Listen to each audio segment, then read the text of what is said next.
આજનો નવો દિવસ નવા વ્લોગ સાથે. કેમ છે મિત્રો? સ્વાગત છે તમારું મારા નવા મિની વ્લોગમાં. તો હું ને મોટા ભાઈ નીકળી ગયા જામનગર જવા માટે. હું નાનો છું ને ગાડી થોડીક મોટી છે તો એડજસ્ટ કરવામાં થોડીક વાર લાગે છે આમાં.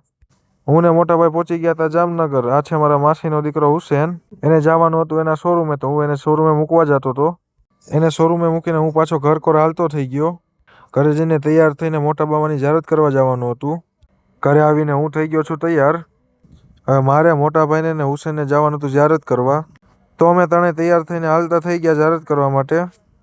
બદુડી મોટી ને અમે નાના તોય સમાઈ ગયા. તો અમે ત્રણેય ઝારત કરી લીધી છે.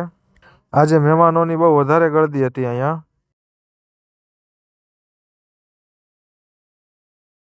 તો રાતના વાગી ગયા છે 11 ને અમે ત્રણેય નીકળી ગયા છીએ દળવા જવા માટે.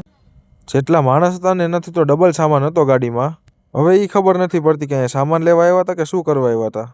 તો રાતના વાગી ગયા છે 12:30 ને અમે પહોંચી ગયા રાજકોટ. રાજકોટથી તો બાઇક લઈને જવાનું હતું મોટા દડવા. રાતના 1:30 વાગે પહોંચ્યા મોટા દડવા.